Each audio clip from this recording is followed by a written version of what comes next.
बिस्मिल्लाहिर्रहमानिर्रहीम, अस्सलाम वालेकुम। खेलों की खबरों पर तबसरों और तस्दीयों से स्कोर के एक और प्रोग्राम के साथ सैयद याया हुसैनी आपकी खिदमत में हाजिर है।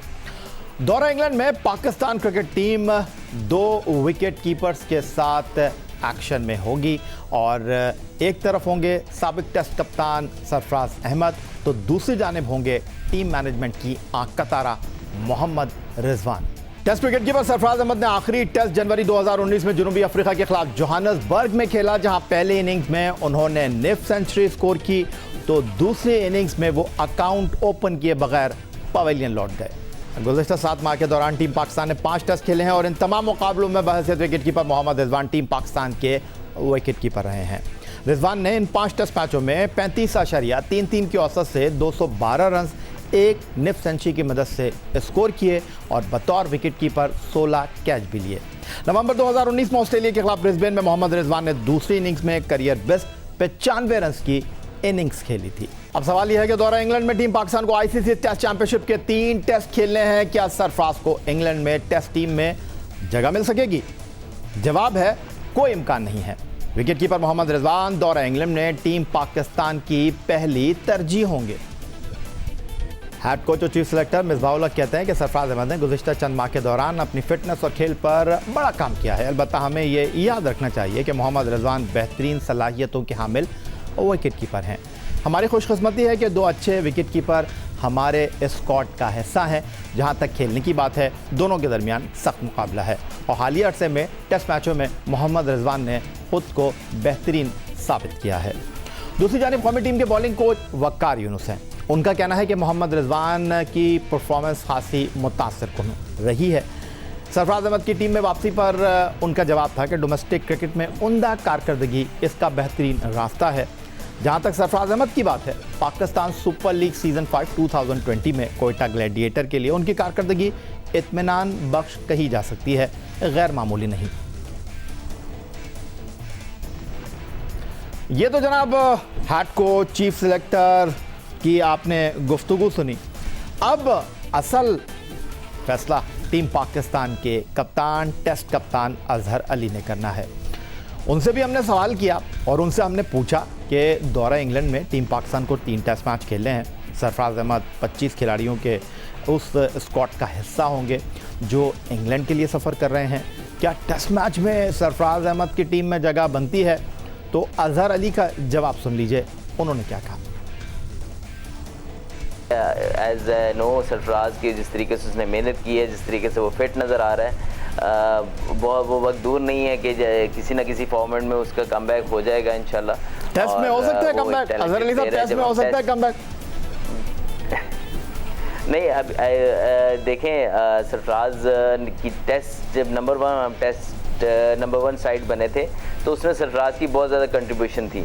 उसने बहुत जिस नंबर पे वो आगे खेलता था, जिस तरीके से वो गेम को लेके चलता था, तो बहुत सरफराज ने फ़ायदा पहुंचाया पाकिस्तान की टेस्ट साइड को। नंबर 1 पहुंचाने तक सरफराज का भी बहुत ज़्यादा रोल रहा है। तो सरफराज के एज ए टेस्ट प्लेयर बहुत इंपॉर्टेंस है।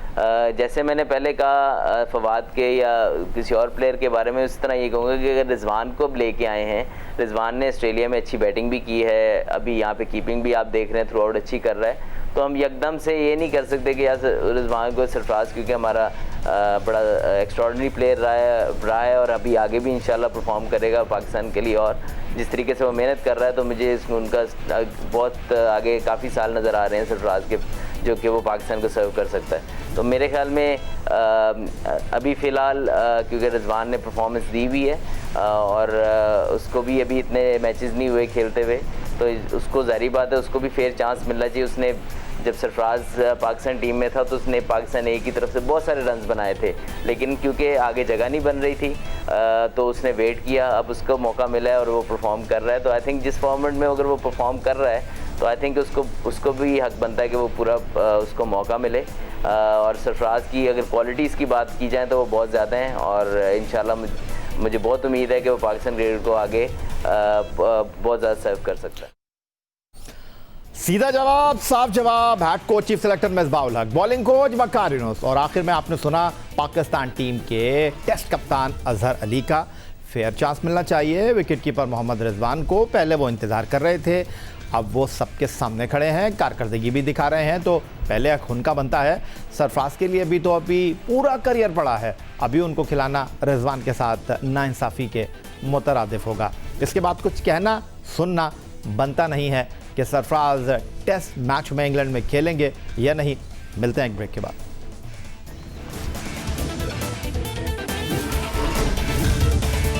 गुज़िश्ता रोज़ इंटरनेशनल क्रिकेट काउंसिल की टेली कॉन्फ्रेंस हुई, जिसमें पाकिस्तान क्रिकेट बोर्ड के चेयरमैन एहसान मानी समेत तमाम बोर्ड्स के मेंबर्स मौजूद थे। टेली कॉन्फ्रेंस में रवां साल ऑस्ट्रेलिया में होने वाले ICC T20 वर्ल्ड कप के मुस्तकबिल के फैसले को आइंदा माह तक के लिए मौखर कर दिया गया। इंटरनेशनल क्रिकेट काउंसिल के एलामिये के मुताबिक बोर्ड ने इस बात पर इत्तेफाक किया कि मेंस T20 वर्ल्ड कप 2020 और मेंस T20 वर्ल्ड कप 2021 के हवाले से मुख्तलिफ मंसूबों को आइंदा माह तक हतमी जायज़े के लिए सामने रखकर बात की जाएगी। इस दौरान दोनों इवेंट्स के शेड्यूल की तैयारियां भी जारी रहेंगी। दूसरी तरफ इंटरनेशनल क्रिकेट काउंसिल के वीडियो लिंक इजलास में भारत को हुकूमत से टैक्स छूट हासिल करने के लिए दिसंबर 2020 तक की मोहलत दी है, जबकि इंटरनेशनल क्रिकेट काउंसिल की बोर्ड को राजदारी बरकरार रखने के बारे में कमेटी की बनाई रिपोर्ट भी दी गई। कमेटी में पाकिस्तान क्रिकेट बोर्ड के सरबराह एहसान मानी समेत 3 अरकान शामिल हैं। T20 वर्ल्ड कप 2020 का हतमी फैसला आइंदा माह जुलाई में किया जाएगा, लेकिन इंटरनेशनल क्रिकेट काउंसिल के पास इवेंट के लिए 4 ऑप्शंस मौजूद हैं। T20 वर्ल्ड कप 2020 में शेड्यूल के मुताबिक मुनक्किद किया जा सकता है, जबकि मुमकिन है कि अक्टूबर नवंबर में ही इवेंट न्यूजीलैंड में करवाया जाए, क्योंकि न्यूजीलैंड ने कोरोना से निजात हासिल कर लिया। इंटरनेशनल क्रिकेट काउंसिल के चीफ एग्जीक्यूटिव मानू सोहाने का कहना है कि कोरोना की वजह से बदलती सूरत हाल पर हमें खेल के साथ खिलाड़ियों की सेहत को भी मद्देनज़र रखना होगा। इंटरनेशनल क्रिकेट काउंसिल में खेल के कवानीन में तब्दीलियों के हवाले से बातें सामने आ रही हैं, क्योंकि इंटरनेशनल क्रिकेट वापस आ रही है और इस क्रिकेट के हवाले से सबसे बड़ा जो इस वक्त मसला है वो ये है कि थूक के साथ गेंद को चमकाने के हवाले से बॉलर्स को पाबंदी का सामना है। फिर कोरोना वायरस की वजह से जहां लोगों को सोशल डिस्टेंसिंग के लिए कहा जा रहा है, उसके साथ साथ ये बात हो रही है कि बायोसिक्योर माहौल में बैनुल-अक़वामी क्रिकेट वापस आएगी, तो न्यूट्रल अंपायर के हवाले से भी इंटरनेशनल क्रिकेट काउंसिल ने फैसला किया है और इंटरनेशनल क्रिकेट काउंसिल ने नए कवानीन के हवाले से कोरोना वायरस के बाद वापस आने वाली बैनुल-अक़वामी क्रिकेट को किस अंदाज में खिलाने का चलाने का मंसूबा बनाया है। अब चलेंगे जनाब जियो न्यूज़ के नुमाइंदे जाफ़र हुसैन की तरफ, जो हमें बता रहे हैं कि नेशनल स्टेडियम कराची, जहां एक कतीर रकम खर्च की गई स्टेडियम की तामीर और तज़ीन के ऊपर, स्टेडियम की मरम्मत के हवाले से, जहां पाकिस्तान सुपर लीग के माजी में फ़ाइनल्स और इख्तितामी मैचेस खेले जाते रहे, फिर पाकिस्तान सुपर लीग सीज़न 5 2020 की इफ्तिताही तकरीब नेशनल स्टेडियम कराची में मुनक्किद हुई। मामला ये है कि अरबों रुपए की तज़ीन व आराइश से एक मरतबा फिर सामने आने वाले नेशनल स्टेडियम कराची की छतें कराची में कुछ दिन पहले चलने वाली तेज़ हवाओं की वजह से अपनी जगह पर नहीं रहीं। नेशनल स्टेडियम कराची के इस मसले पर गुफ्तगू करने के लिए और मामलात पर रोशनी डालने के लिए हमारे साथ मौजूद हैं जियो न्यूज़ के नुमाइंदे जाफ़र हुसैन। जी जाफ़र। जी याया, नेशनल स्टेडियम कराची पाकिस्तान का दूसरा बड़ा क्रिकेट स्टेडियम है, जहां पे पाकिस्तान और दीगर टीमों के दरमियान कई सनसनीखेज और दिलचस्प मुकाबले होते रहे हैं। गुज़िश्ता बरस इस स्टेडियम को नए अंदाज में एक नई लुक के साथ रेनोवेट करने के बाद जो है तामीराती कंपनी ने PCB के हवाले किया था और तकरीबन 1.5 साल के अरसे के बाद इस स्टेडियम के टेफ्लॉन छतों की और दीगर तामीराती मटीरियल्स की जो है ना वो कलई खुल के सामने आ गई। यहाँ पे जो तामीराती काम किया गया उसमें ड्रेसिंग रूम बनाए गए, उसमें मीडिया बॉक्सेस बनाए गए, VIP बॉक्सेस बनाए गए, इवन पूरे स्टेडियम को नए अंदाज में रेनोवेट किया गया, उसकी सीटें नई लगाई गई और तकरीबन 100 के करीब वॉशरूम्स बनाए गए, पानी का इंतज़ाम, पानी पीने का इंतज़ाम जो है ना वो बनाया गया और इन छतों को जो है ना टेफ्लॉन की छतों से जो है ना उनको कवर किया गया, जो जर्मनी में बनाई जाती हैं और मलेशियन कंपनी ने आके यहाँ पे इसे नस्ब किया था। लेकिन हैरत अंगेज़ तौर पे ये सब काम में जितनी 1.5 अरब रुपए की लागत आई थी, अब ये कुछ ऐसा दिखाई दे रहा है कि इसमें जो मटेरियल इस्तेमाल किया गया है वो बहुत ही नाकिस है। 1.5 साल बाद एक तूफ़ानी हवा आई और उस झोंके ने जो है ना पूरे इस टेफ्लॉन के छतों को फाड़ के रख दिया। इसके अलावा नेशनल स्टेडियम की दीवार को भी नुकसान पहुंचा। दीवार को तो बना दिया गया लेकिन ताहाल जो टेफ्लॉन की छतें हैं ये अभी तक फटी पड़ी हैं। और आपको मालूम है यह कि जब कपड़ा या कोई चीज़ टेफ्लॉन इस तरह की प्लास्टिक की थैली जब थोड़ी सी फटती है तो वो हवा के ज़ोर पे मज़ीद फटती चली जाती है।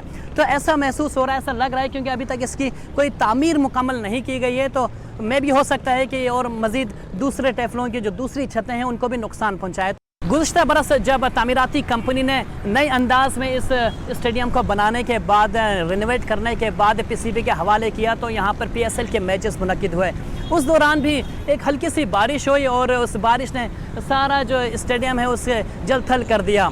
स्टेडियम की जो टेफ्लॉन की छतें हैं वहाँ से पानी रसने लगा और पवेलियन में मौजूद तमाशाइयों की जो सीटें थी वो गीली होकर रह गईं। और इसके अलावा जो वीआईपी बॉक्सेस बनाए गए थे उसमें पानी रस रहा था और मीडिया बॉक्सेस जो थे उसमें भी पानी टपक रहा था। तो इस तरह जो जितना मटेरियल इसमें इस्तेमाल किया गया उसकी कले खुल के सामने आ गई थी। तो ऐसा लग रहा था कि इस स्टेडियम में जो तामीराती काम किया गया है वो थोड़ा सा कहीं ना कहीं कोई कसर रह गई है। वैसे यही हमने दुनिया भर में देखा है कि टेफ्लॉन की छतें जो लगाई जाती हैं वो आम तौर पर दुनिया भर में जो स्टेडियम्स होते हैं वो छोटे स्टेडियम्स में ज़्यादा लगी हुई होती हैं। उसकी वजह ये होती है कि उसके दरमियान में जो हवा क्रॉस करने की जो जगह होती है वो काफ़ी ज़्यादा होती है, जिसकी वजह से हवा का दबाव जो है ना वहाँ से निकल जाता है। लेकिन ये हमारा पाकिस्तान का दूसरा बड़ा स्टेडियम है और यहाँ पे अगर आप देखें तो जो टेफ्लॉन की छतें लगी हैं उसमें हवा गुजरने का रास्ता जगह जो है बहुत कम है। तो जब हवा का एक दबाव आता है तो वो सह नहीं पाया और जिसकी वजह से जो है ना कुछ टेफ्लॉन के जो 2 इनक्लोजर के छतें, इमरान खान इनक्लोजर और जावेद मियाँ दाद इनक्लोजर, उसकी टेफ्लॉन की छतें जो है ना वो फट गई। या जिस तरह पाकिस्तान सुपर लीग का शानदार इनेकाद इस साल यहाँ पे किया गया, तमाशाइयों का हजूम आपने देखा, लोगों का जोश व खरोश आपने देखा। तो आगे एशिया कप है, आगे बहुत सारे टूर्नामेंट्स हैं, बहुत सारी टीमों ने पाकिस्तान आना है। अगर वो इस हालत में इन जगहों पे पाकिस्तान के मैचेस अगर यहाँ पे हुए तो यकीनन एक शर्मनाक बात होगी कि जहाँ से अगर थोड़ी सी बारिश होती है तो पानी टपकने लग जाता है, ज़रा सी तेज़ हवा चलती है तो टेफ्लॉन की छतें इतनी महंगी जो बनाई, इतनी महंगी जो लाई गई थी वो सब फट जाती हैं। जियो न्यूज़ के नुमाइंदे जाफ़र हुसैन हमारे साथ मौजूद थे। टेफ्लॉन की वो छतें जो कि एक कसीर सरमाए से नेशनल स्टेडियम कराची में मुख्तलिफ इनक्लोजर में लगाई गई। कराची में चंद रोज़ पहले चलने वाली एक तूफ़ानी हवा के बायस वो छतें फट चुकी हैं। स्टेडियम के दीगर मामलात पर जाफ़र हुसैन तफसील से गुफ्तगू कर रहे थे। अब बात कर लेते हैं जनाब उन मुल्कों की जहां कोरोना वायरस की वबा कंट्रोल हो रही है। वहां मुख्तलिफ फेडरेशंस और एसोसिएशंस ने खेलों की सरगर्मियां बहाल करना शुरू भी कर दी हैं। बुंडसलीगा और जर्मन कप के बाद अब स्पेनिश ला लीगा का आगाज़ हो रहा है। दूसरी तरफ फुटबॉल की सबसे मशहूर लीग इंग्लिश प्रीमियर लीग को इस सीज़न में भारी नुकसान उठाना पड़ा है। यही था जनाब आज का हमारा ये प्रोग्राम। आप ट्विटर पर मुझे फॉलो कर सकते हैं, फेसबुक पर हमारा पेज score.geo-news, जहां जाकर आप इस प्रोग्राम के क्लिप्स एक बार फिर देख सकते हैं और आप हमें ईमेल कर सकते हैं score@geo.tv पर। इस दुआ, इस उम्मीद, इस तवक्को के साथ कि पाकिस्तान में खेल और खिलाड़ी तरक्की करते रहें। सैयद याह्या हुसैनी को स्कोर की पूरी टीम के साथ अगले प्रोग्राम तक के लिए इजाज़त दीजिए। अल्लाह हाफ़िज़।